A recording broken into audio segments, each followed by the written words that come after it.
en combattant l'ennemi. Éphésiens chapitre 6, versets 10 à 18. Là, nous n'allons pas lire, parce que tout le monde connaît ces versets. Bien sûr, ceux qui lisent la Bible. Éphésiens chapitre 6, versets 10 à 18. En combattant l'ennemi. Bien-aimés, souvent, il y a des gens qui oublient leurs ennemis. L'homme doit comprendre, doit connaître son ennemi. Toi et moi qui avons reçu la délivrance, nous avons reçu la délivrance, nous devons savoir les garder. Comment je vais garder ma délivrance? Premier point, en combattant l'ennemi. Bien-aimé, il ne faut pas confondre l'ennemi et la personne que tu vois devant toi. Il ne faut pas confondre l'ennemi et ton père, et ta mère, et ton grand-père. Il ne faut pas confondre l'ennemi et les sorciers. Amen. Un sorcier n'est pas ton ennemi. Alléluia. Amen. Un sorcier n'est pas ton ennemi. Un magicien n'est pas ton ennemi. Un sorcier n'est pas ton ennemi. Mais c'est la sorcellerie qui est ton ennemi. C'est la magie qui est ton ennemi. Un sorcier n'est pas ton ennemi. Il ne faut pas confondre les choses. Parce qu'on a prié pour toi, il y a peut-être ta maman ou ton père qui t'avait bloqué, qui t'a maltraité, il s'est manifesté même, voire même lors de la délivrance, ton petit frère, ton grand frère, ton oncle, ton papi, mamie, je ne sais qui s'était manifesté, la tante ou quoi. Ces gens-là ne sont pas nos ennemis. Ils ne sont pas nos ennemis. L'unique ennemi que nous avons, c'est Satan le diable. C'est Satan qui est ton ennemi. Il ne faut pas confondre, bien-aimés dans le Seigneur. Beaucoup de gens confondent ces choses. Après la prière de la délivrance, voire même, nous avons eu d'ailleurs cette sagesse maintenant, par l'aide du Saint-Esprit, de ne pas dire à la personne, à d'autres personnes bien sûr, de ne pas leur dire qui t'est bloqué, qui s'est manifesté en toi. Parce que si nous disons ces choses, la personne en question automatiquement devient ton ennemi. Et lorsque tu prends cette personne-là comme ton ennemi, automatiquement c'est une porte encore qui est ouverte pour toi. C'est encore une porte. Parce que lorsque tu sauras que non, c'est ta maman qui t'a maltraité, c'est ta maman qui avait bloqué ton mariage, c'est ton papa qui t'avait pris en mariage spirituel. Quand tu vas entendre ces choses, qu'est-ce que ça va faire? Pour certaines personnes, automatiquement, il va haïr son père. Il va haïr cette personne-là. Or, en haïssant la personne, automatiquement, il y a une porte qui sera ouverte pour que le diable puisse accéder encore dans ta vie. Automatiquement. Alors, si tu lui disais les jours même de la délivrance, donc sache-le que après la délivrance, il l'a perdu directement.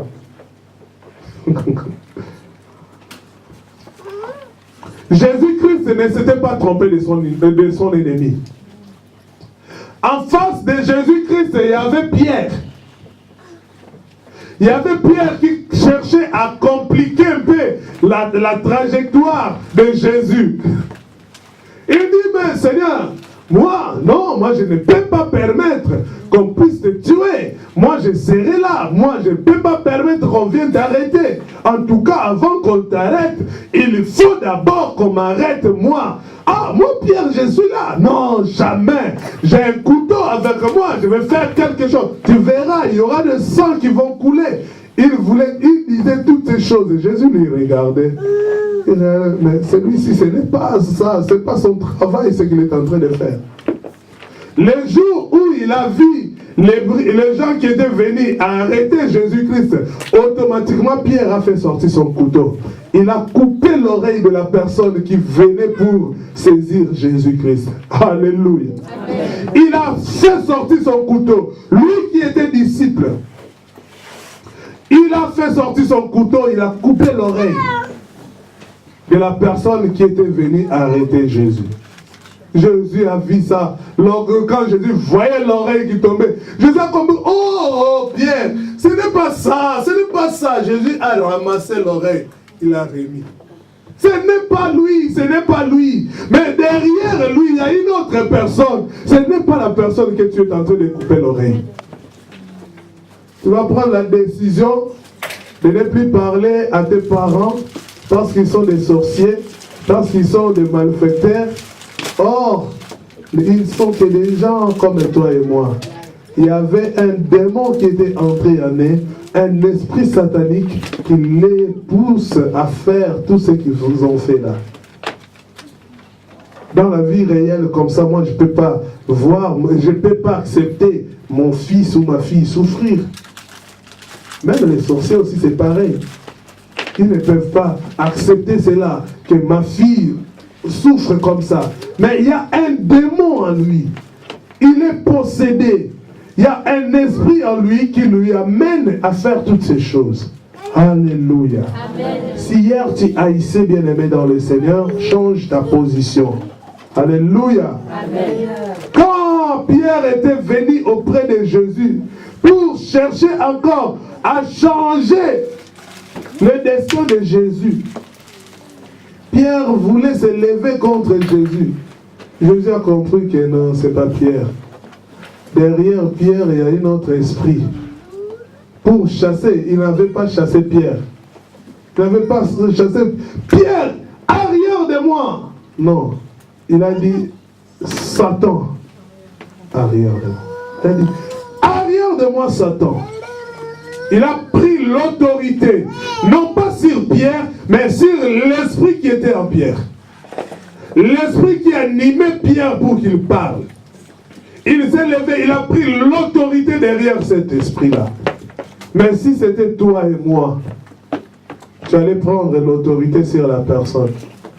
D'ailleurs, quand on dit, quelqu'un te dit que sans effet n'ayua, n'angate, tu dis ça, tu ne t'adresses même pas à l'esprit qui pousse la personne de parler, mais tu t'adresses vraiment à la personne en question. Et tu verras si c'était une parole qui n'était pas bonne, automatiquement, il va dire encore aux gens, avant ça, on a gâté, ça on a bino. N'a donc pas mécanique, n'a tellement pas mon MC, sans effet n'ayo, n'a zona, azana ngwa tena mo. Oh, atena ngwa zana ngo yete. C'est un démon, c'est un esprit impur qui était entré en lui et qui lui avait poussé à agir de la sorte. Si tu avais compris que ce n'était pas lui, tu n'allais pas lui haïr. Il y a des gens qui se sont fait des ennemis sans pour autant... Bien aimé, vous savez, les jours où l'Église va comprendre, le jour où les chrétiens vont comprendre que nos ennemis, ce n'est pas ce que nous voyons, nos ennemis c'est Satan le diable, il n'y aura plus de gens qui vont se quereller. Il n'y aura plus de querelles. Il n'y aura plus des ennemis. Parce qu'il y a des gens qui prient dans l'église, il est à l'église, mais il a son ennemi. Hein. Peut-être son ennemi d'ailleurs est eux aussi dans la salle. Hein. Ils ne se parlent pas.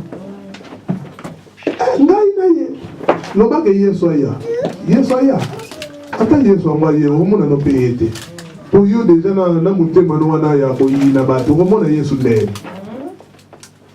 alléluia. So les déjà l'élo. Tant vous que nous réparer dans Moutouana.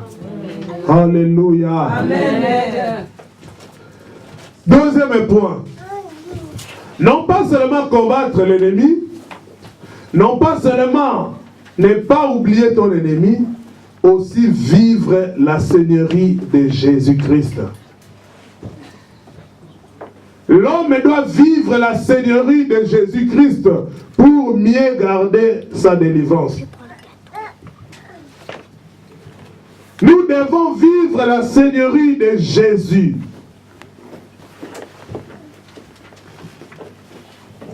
Nous devons vivre la seigneurie de Jésus.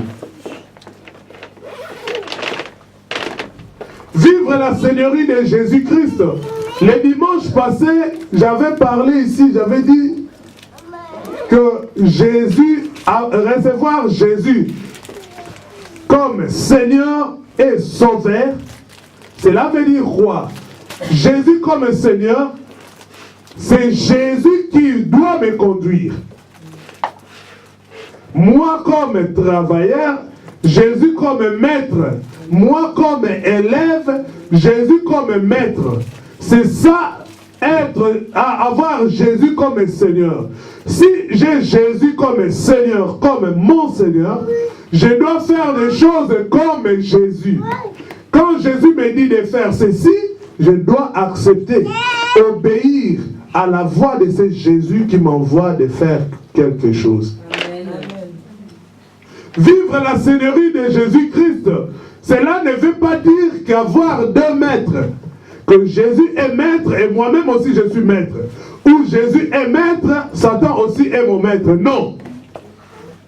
L'unique maître, c'est Jésus-Christ. Tu vas faire les choses que Jésus va te demander de faire. Non pas les choses que ma femme va me demander de faire, non pas les choses que mon mari va me demander de faire, mais je vais faire ce que Jésus-Christ me demande de faire. Là, je ne dis pas que les femmes faut plus se soumettre à vos maris. Loin de là, je n'ai pas dit ça. Alléluia. Amen. Femmes, soyez soumises. C'est la parole de Dieu. Mais je vais me soumettre par rapport aux choses qui sont conformément à la parole ou à la volonté de Dieu. Alléluia. Amen. Parce que tu me diras que femmes, soyez soumises lorsque tu me demandes par exemple, chérie, moi je ne so mbongo yo ozwi ka mbongo siko so tobito futa dîme ozomona te ke kobebisa makambo baprojet déjà toza nango tokana tofuta nanu tosisana makambo baprojet toza nango dîme église eza nango makambo koya nango mois prochain tokozwa tokofuta na biso dîme. Ça, moi qui est une femme, je ne peux pas me soumettre à ce genre de propositions. Alléluia. Amen.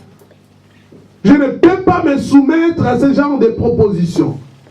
Parce que lorsque je veux me soumettre à ce genre de propositions, je vais mourir comme Anania et Saphira. C'est aussi la soumission. Anania dit Dieu a dit, la recommandation est venue, vous devez vendre tous vos biens et amener tout l'argent à l'église. C'est ça la recommandation. Et qu'est-ce qui s'est passé? Les gens ont vendu, ils ont amené tout à l'église. Mais arrivé à Anania et Saphira, Anania dit à sa femme, elle dit, chérie, regarde bien. Attends. Maintenant, on a tout vendu, oui, c'est vrai. Mais l'argent que nous avons reçu, si nous amenons tout ça à l'église, alors demain, s'il n'y a plus rien dans la maison, qu'est-ce que nous allons manger?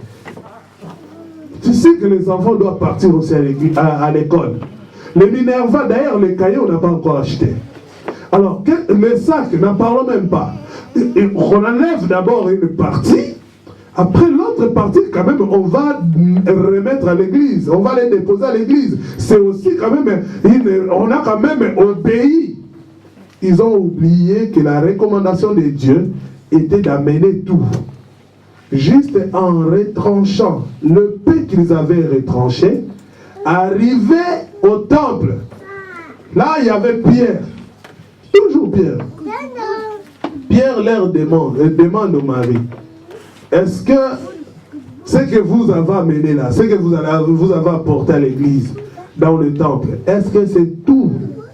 C'est ce que vous avez vendu, c'est la totalité de tout? Il dit oui, c'est la totalité de tout ce que nous avons vendu. Automatiquement, il est tombé, il est mort.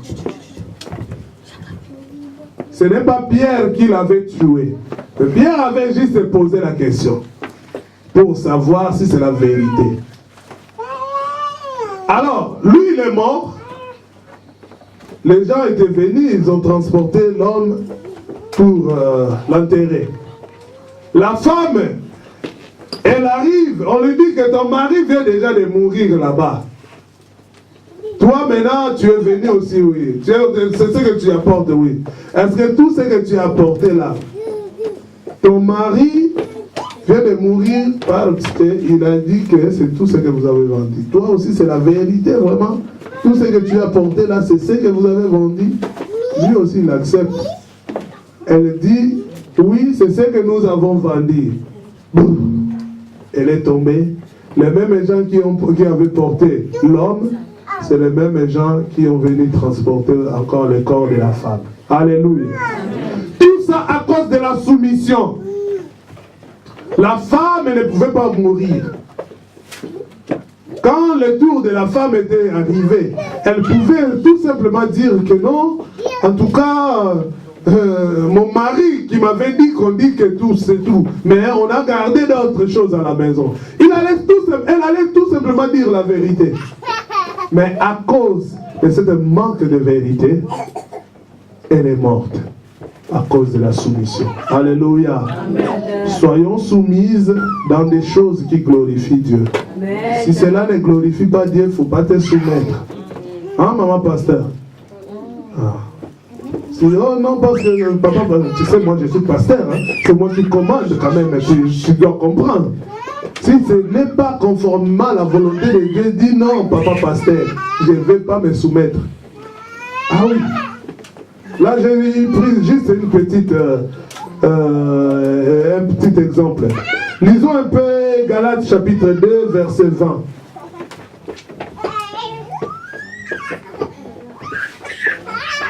Galates chapitre 2, verset 20. Là où Jésus... Ouais, non. Amen. J'ai été crucifié avec Christ. Et si je vis, ce n'est plus moi qui vis, c'est Christ qui vit en moi. Si je vis maintenant dans la chair, je vis dans la foi au Fils de Dieu, qui m'a aimé et qui s'est livré lui-même pour moi. Alléluia. Quelqu'un qui a Jésus comme Seigneur, quelqu'un qui vit la Seigneurie de Jésus, c'est une personne qui ne vit plus de lui-même. Il dépend maintenant. Donc il mène une vie de dépendance. Voilà. Il mène maintenant une vie de dépendance. Il ne dépend plus de lui-même, mais il dépend maintenant de Jésus. Il dépend de son maître. Ici, l'apôtre Paul, il avait compris que ce n'est plus lui qui vit. C'est Christ maintenant qui vit en lui. Bien-aimé, quelque part, Dieu, Jésus-Christ, a ouvert sa bouche pour dire: pourquoi m'appelez-vous Seigneur, Seigneur, et ne faites-vous pas la volonté de mon Père? Bien-aimé, tu peux être délivré, mais si tu ne vis pas la Seigneurie de Jésus, Jésus-Christ va te haïr, va te vomir ce jour-là. Tu diras: Seigneur, n'avons-nous pas prêché par ton nom? Seigneur, j'ai été délivré. Mais Jésus-Christ te dira: je ne t'ai jamais connu. Pourquoi m'appelez-vous Seigneur, Seigneur? Pourquoi? Vous m'appelez Seigneur, Seigneur, Seigneur, Seigneur, mais ne faites-vous pas la volonté de mon Père?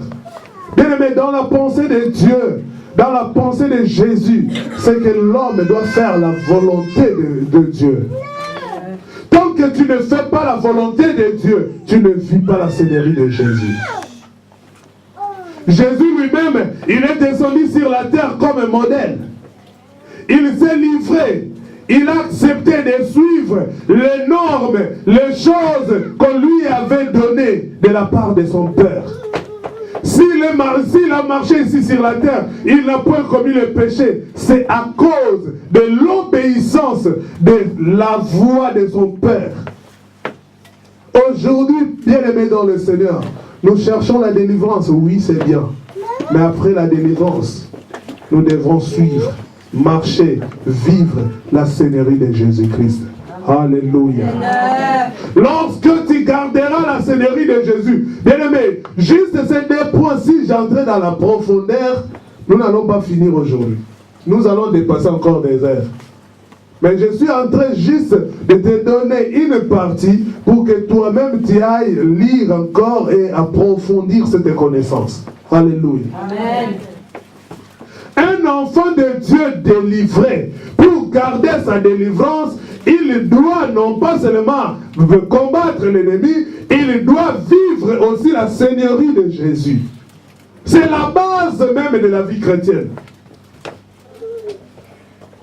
C'est la base de la vie chrétienne. Quand tu vis la seigneurie de Jésus, tu feras de grandes choses dans ta vie. Vous savez, lorsque nous crions des fois, quand Dieu nous regarde, il voit vraiment que, mon fils, ma fille, elle est en train de souffrir. Je peux intervenir. Mais il regarde comme ça, tu ne vis même pas sa seigneurie. Voilà pourquoi la Bible nous dit, voilà, nous sommes en train de mourir comme des humains.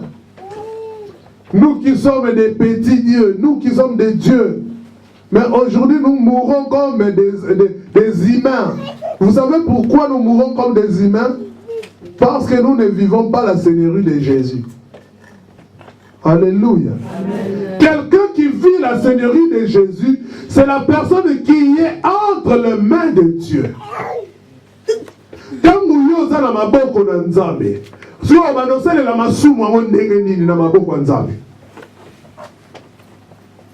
On va nous faire la masumu ndéguenini. Si on va nous faire la masumu, c'est comme ça na ma boko nzambe te.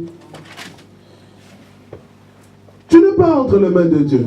Parce que quelqu'un qui est entre les mains de Dieu, d'abord, les mains de l'Éternel, la main de Dieu. La main de Dieu, c'est une main qui est déjà sainte. Elle est puissante. Et la Bible nous dit, entre les mains de l'Éternel, personne ne peut nous ravir. Amen. Donc l'ennemi ne peut même pas s'approcher pour te toucher, toi qui es entre les mains de Dieu. Mais si aujourd'hui l'ennemi prend cette audace de venir toucher un enfant de Dieu, c'est parce que l'enfant de Dieu n'était pas entre les mains de Dieu. Bien-aimés, demeurons dans la présence, dans la main de Dieu. Si tu demeures dans la main de Dieu, tout ce que nous disons, bah attaquer Ngaï. Mais les gens attaquent les gens qui m'acassent. Il y a un moment ils ont modéré, ils ont simbaté. Dans ça, ils ont simbaté. Nazo yemba, na tebu na na tiaka wana mais elles ont comme akakate. Na bani côté, nazo luka na mata pena la même peuple, mais nazo comme akakate. Pour bataka ezalaki makasi, bataka ezalaki makasi. So bataka ngo zuyote. Parce que tous os confesseurs on a dit, mais soit c'est quelque part rezo kio. Bon, ezo kio ndenge ni yom tozaki na maboko nzambe. Alléluia. Amen. Bien-aimés, nous sommes des dieux, mais nous mourons comme des humains. Nous mourons comme des humains. Jésus-Christ, dans tout ce qui s'était présenté devant lui, dans tous les combats qui se présentaient devant lui, aucun combat ne lui avait vaincu. Sauf Jésus-Christ qui était vainqueur depuis l'éternité et qui demeure vainqueur jusqu'aujourd'hui. Et il le restera pour toujours. Juste parce qu'il avait obéi ce que ton Père lui disait. Obéissons à la parole de Dieu. Et ces choses vont s'accomplir à nous. Dieu, il dit, si un enfant demande du pain à son père, le père ne prendra pas un caillou ou une pierre pour lui donner. S'il demande un poisson, son père ne va pas prendre un serpent pour lui donner. Alors si nous, les parents physiques, nous faisons toutes ces choses, à combien plus forte raison notre Dieu, l'Éternel, qui a créé toutes choses, notre Père, lui qui a tout entre ses mains. Mais si toi tu demandes, tu ne reçois pas. Si nous demandons et nous ne recevons pas, c'est parce que nous ne sommes pas dans sa volonté. Que Dieu soit loué. Au troisième point, j'ai dit que pour vivre, pour garder ta délivrance, il faut vivre la communion fraternelle. Vivre la communion fraternelle.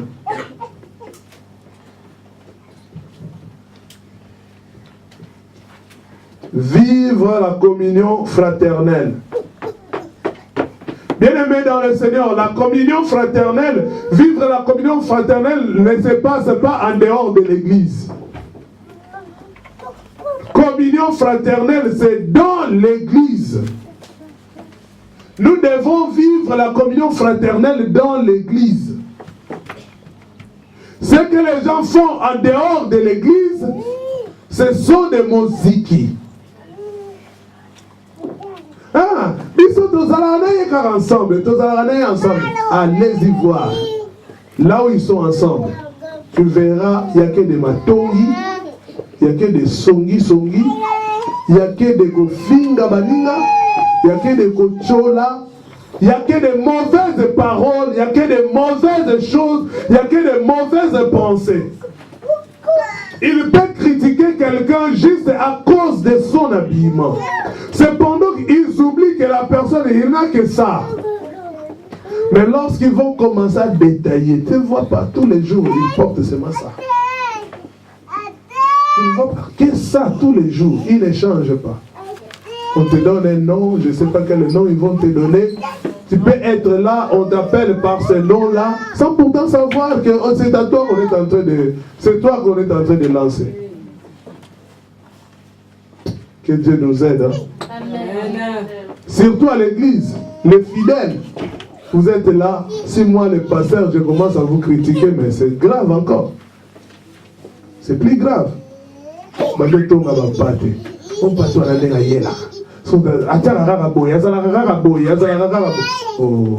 problème na yo, ils ont wapi.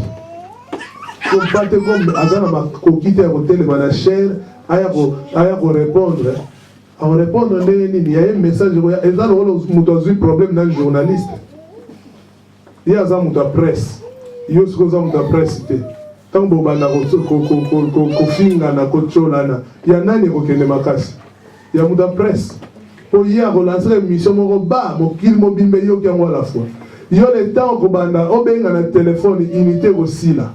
Lito il peut salir passe donc message réseau ko komate. Hein? Ba chante. Nous aura problème na ba de l'église. Et on va vérifier ma chante ba nzemo ba zotina. So mo nzemo mo atina tindango faut vérifier. Est-ce que ba bo que la mutuli banga toni. Alléluia. Amen. Je sais que ici dans cette église, ce genre de choses n'existent pas et n'existeront jamais au nom de Jésus. Alléluia. Amen. Parce qu'aujourd'hui, il y a tellement de chansons qui sortent. Je vais parler aussi de ces choses. Bientôt là. Il y a tellement de chansons qui sortent. Tu vas croire, tu dirais vraiment que non, ça c'est Dieu qui a inspiré. Or, ce n'est pas Dieu qui lui a inspiré. Il a eu un problème avec une copine dans l'ancien temps. Et il a composé une chanson, il a mis le nom de Jésus là-dedans, elle lance l'album. Ah, il y a mon zembo yembe la raonanyo. Nzembo ya yembe nzoka azo yembe la ne mutu azo bwake la mutu so pe ko tonga ye so pe ko finga ye so pe ko répondre ye par rapport à mabe o ya sala kaye bio ko mona kaka ke ayemba toza la prida na banzembo na kokoma na powana ana lobina ba revivre communion fraternelle. Actes des apôtres chapitre 2 verset 41 à 47. Là nous allons lire Actes des apôtres, chapitre 2, versets 41 à 47. Vivre la communion fraternelle dans l'Église. Actes des apôtres, chapitre 2, verset 41 jusqu'au verset 47. Je lis au nom de Jésus. Amen. Ceux qui acceptèrent sa parole furent baptisés. En ce jour-là, le nombre de disciples s'augmenta d'environ 3000 âmes. Ils persévéraient dans l'enseignement des apôtres, dans la communion fraternelle, dans la fraction du pain et dans les prières. La crainte s'emparait de chacun et il se faisait beaucoup de prodiges et de miracles par les apôtres. Tous ceux qui croyaient étaient dans le même lieu et ils avaient tout en commun. Ils vendaient leurs propriétés et leurs biens et ils en partageaient le produit entre tous, selon les besoins de chacun. S'ils étaient chaque jour tous ensemble assidus au temple, S'ils rompaient le pain dans les maisons et prenaient leur nourriture avec joie et simplicité de cœur, louant Dieu et trouvant grâce auprès de tout le peuple. Et le Seigneur ajoutait chaque jour à l'église ceux qui étaient sauvés. Alléluia. Le Seigneur va rajouter, va encore envoyer les gens dans l'église lorsqu'il verra au milieu de nous la communion fraternelle. Quelqu'un qui est délivré, il doit se sentir maintenant à l'aise avec les autres. Il est là donc, il voit son frère, sa sœur comme lui-même. Il n'y a plus de parti pris. Oh non, on va dire biso tozala na kwe na biso. On va dire bango nde basale la kabalinga ka boye boye. Biso tonga non, des groupuscules na mutu oyo azui délivrance. Quelqu'un qui est délivré, il n'est plus une personne de groupuscule. Alléluia. Amen. Nous formons maintenant un seul corps et Jésus-Christ est comme la tête. Lorsque je suis délivré, bien aimé dans le Seigneur, si je me dis que je vais rester dans mon coin, parce que moi je suis délivré, et les autres ne sont pas délivrés, moi je vais rester dans mon coin, comme ça, personne ne va me distraire, comme ça je n'aurai pas trop de problèmes, je ne vais pas ouvrir des portes. Tu te trompes, bien aimé. Tu te trompes. Ici les disciples, ils ont demeuré ensemble. Et en demeurant ensemble, c'est là que le Saint-Esprit de Dieu descend et bénit. Alléluia. Amen. Il est écrit qu'il est doux et agréable pour les frères de demeurer ensemble. Et là où les frères demeurent ensemble, il y a quelque chose qui se passe. Dieu envoie la bénédiction, il envoie la délivrance encore en abondance. Il descend, il demeure là où les frères demeurent ensemble. Bien-aimés, nous pouvons être là ensemble aujourd'hui tel qu'on est là.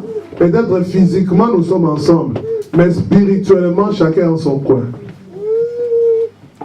Spirituellement, il y a d'autres personnes qui sont là-bas, dehors même. C'est pour ça que tu verras des gens qui partent à l'église qui disent que moi je pars dans cette église-là, je sais pour partir. Hein. Ah, moi, je suis dans l'église, tout ce qu'ils font là-bas, je ne m'intéresse même pas de ça. Je pars, j'entends la parole de Dieu, je sors, je rentre. Hein. Ah! Yo makamnyo sur l'église, yo part na yo ezate. Ya yo yekara okoti, oyokinoka lilobanzambo bino kena. Ah, bah, nous avons vivre communion fraternelle. Vivre dans la communion fraternelle, ce n'est pas des massapo. Ce n'est pas des kotonga. Ce n'est pas comme la mutualité quand on était encore là-bas de l'autre côté.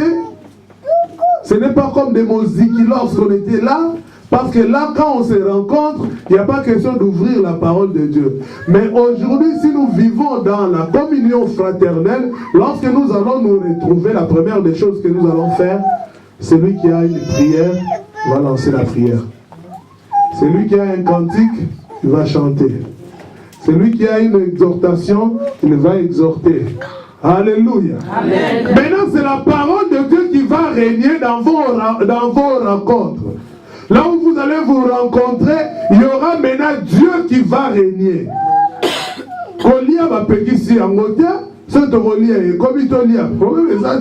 D'abord, la parole de Dieu. Quelqu'un qui est délivré doit vivre ces choses. Quelqu'un qui vit dans la communion fraternelle, donc communion fraternelle ici, c'est la nourriture de Dieu d'abord. Nous devons vivre en mangeant la nourriture de Dieu, qui est la parole, sa parole. Yo ozu délivrance keba na biliania d'ailleurs. Nazonga lusuma ba biliania. Bien-aimé dans le Seigneur, j'ai dit ces choses, je l'ai dit, je les redis encore aujourd'hui. Et je ne m'arrêterai pas à dire ces choses.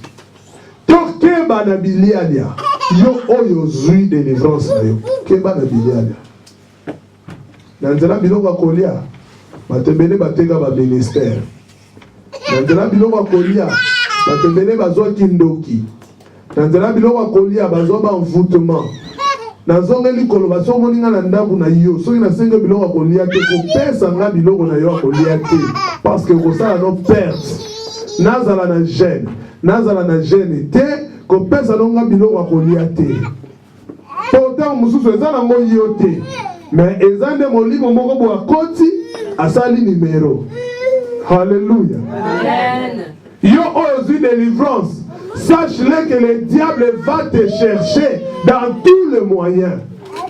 Ayebi kabana ko zwilo na milangwa. Sikoyo otiki no makambo milangwa. Abana ko zwilo na mizika mokili. Ozwi ba CD nyonso buki obuaki. Ozaki no abana ko zwilo tro na babar. Sikoyo yo bar okimi. Donc ayebi ke ndeko kimi bar wana okene lisusu te. Donc akoluka stratégie mususu. Ayebi ke ya bar ese sili sikoyo. Kuna na bara kokota susute. Donc comment kokota susute na kolukele côté ni na koluka siko côté oyo lekela mingi. Atali côté golia ye côté wana facile.